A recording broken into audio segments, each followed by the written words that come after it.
नमस्कार, मी उल्का उद्धव पटवर्धन. उल्काच किचनमध्ये आपणा सर्वांचं स्वागत आहे. आज आपल्याला छानपैकी अशा कुड्याच्या शेंगा मिळाल्या आहेत. आता ह्या शेंगा रानात असतात. ह्या रानातून शेंगा काढून आणलेल्या आहेत. आता ह्या शेंगा आपण असं म्हणजे याचं देठ वगैरे काढून घेणार आहोत. हा वरती देठ वगैरे असतो, हा काढून घेणार आहोत. एखादी जून शेंग असली तर ती काढून टाकायची आणि अशा बारीक चिरून घ्यायच्या. हे बघा, छान आहेत, कोवळ्या शेंगा आहेत एकदम. अशा आता मी साफ करून घेते. तुम्हाला नंतर हव्या तर चिरून दाखवते, पण बारीक आपण नेहमी जशा भाजी चिरतो तशी ही भाजी चिरून घ्यायची आहे. त्याच्यासाठी ही मात्र साफ करून घ्यायची, म्हणजे देठं असती तर ती काढून घ्यायची. यामध्ये आपण कांदा घालून करू शकतो, पीठ करून करू शकतो, कडधान्य घालून करू शकतो. विविध प्रकारानं ही भाजी होते. यापूर्वी पण मी तुम्हाला दाखवलेली आहे भाजी, पण आता अशी जून असेल तर ती टाकून द्यायची.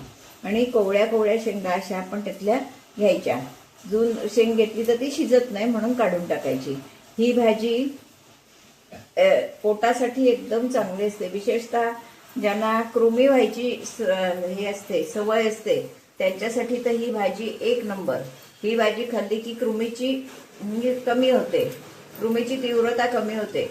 पोटासाठी ही अतिशय चांगली भाजी आहे. लहानपणी आम्ही म्हणजे माझ्या लहान मुलांना सुद्धा मी कुड्याचं पाळ उगाळून घातलेलं आहे. कुड्याचं पाळ पोटासाठी चांगलं असतं.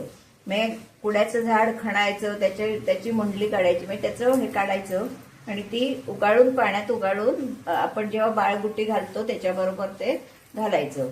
म्हणजे ते अतिशय पोटाला चांगलं असतं. अशी ही भाजी.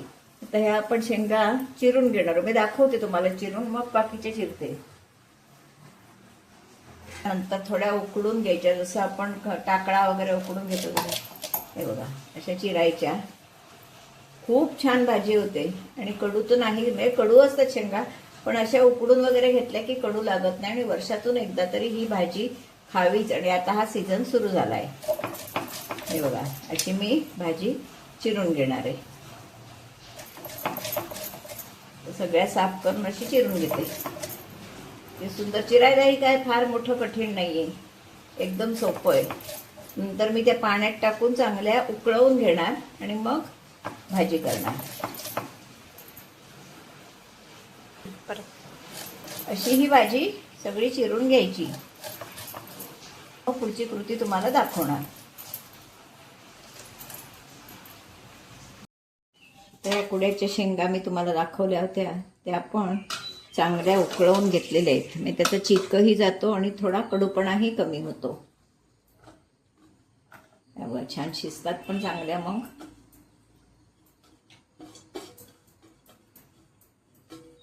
आता ह्या मी उकडवून, मी छानपैकी या शेंगा आता उकडवून घेतल्या आहेत.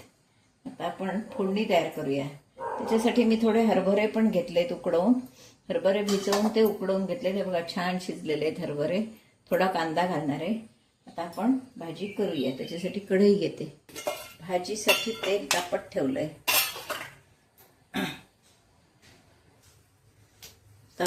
तेल तापलं, मोहरी तापली, मोहरी टाकली आहे. त्याच्यावर थोडंसं जिरं टाकलंय. नंतर आता मी कांदा घालणार आहे. कांदा घालतातच असं नाही, पण मी जरा घालते थोडा, चवही बदलते. कांदा हवा तसा नाही, पण मी आज घातलाय. थोडा कडूपणा पण कमी होतो भाजीचा. ही रानभाजी आहे, ठराविक सीझनलाच मिळते. अगदी हे 15-20 दिवसच मिळते. त्याच्यामुळे सगळ्यांनी नक्की बघा आणि आवर्जून करा, कारण पुढे मिळत नाहीत ह्या भाज्या. मी यावर हळद घातली. आपण कांदा चांगला परतून घेऊया.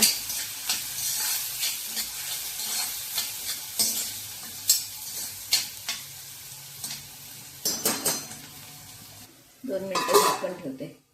कांदा बऱ्यापैकी परतून झालेला आहे.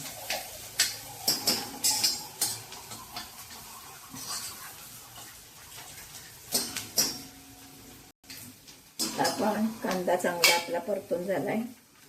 त्यावर लाल तिखट घालणार आहे मी, चवीप्रमाणे, भाजीच्या मानानं लाल तिखट. नंतर मीठ. सगळ्या भाजीला पुरेल एवढं मी मीठ घालते. असं फोडणीत मीठ घातलं की ते सगळीकडे व्यवस्थित लागतं. एक चिमूट कडवटपणा जाण्यासाठी म्हणून गूळ. हे आपण चांगलं आधी परतून घेणार आहोत. मग त्यावर आता आपण हे हरभरे, उकडलेले हरभरे आणि शेंगा घालणार आहोत. हे मी हरभरे घालते. हरभरा बघा छान शिजलेला आहे, भिजवून उकडून घेतलेला आहे.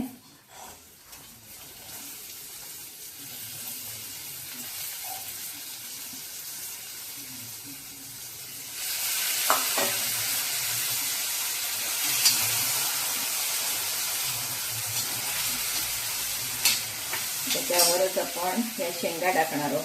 शेंगा टाकताना या बघा, ह्या अशा आपण उकडून घेतलेल्याच आहेत, पण परत पिळून टाकायच्या, म्हणजे त्याच्यात चीक किंवा थोडा कडूपणाही कमी होतो. ही भाजी खूप सुंदर होते आणि ही भाजी वर्षातून एकदा तरी खावी, तब्येतीला अत्यंत चांगली असते. ही भाजी आपण चांगली परतून घेऊया. आपलं सगळं साहित्य घालून झालेलं आहे. खूप सुंदर भाजी लागते ही.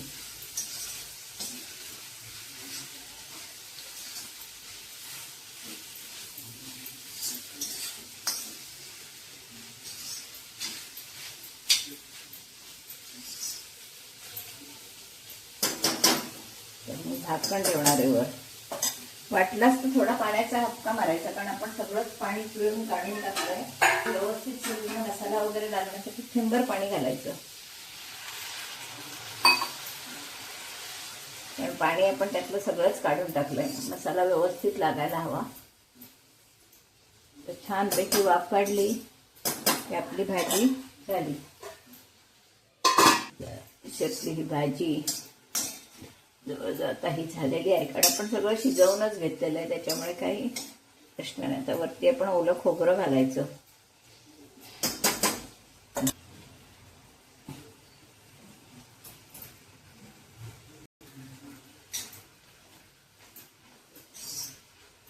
ही आपली छानपैकी पुड्याची भाजी खाण्यासाठी तयार आहे.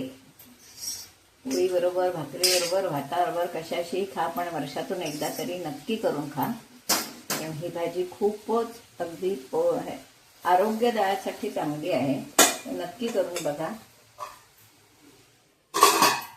आपली आरोग्यदायी कुड्याची भाजी, कुड्याच्या शेंगांची भाजी खाण्यासाठी तयार आहे. त्याचा व्हिडिओ मी कसा केला, कशा शेंगा साफ केल्या, चिरून घेतल्या, नंतर त्या उकडवून घेतल्या, काय काय कृती केली, हा माझा व्हिडिओ तुम्ही पहिल्यापासून शेवटपर्यंत बघा. यापूर्वी सुद्धा मी तुम्हाला भाजी दाखवलेली आहे, पण ती वेगळ्या प्रकाराने दाखवली. प्रत्येक वेळी वेगवेगळ्या पद्धतीने दाखवलेली भाजी आहे, तेव्हा नक्की बघा. आणि आवडली तर लाईक, शेअर, सबस्क्राईब करायला विसरू नका. धन्यवाद.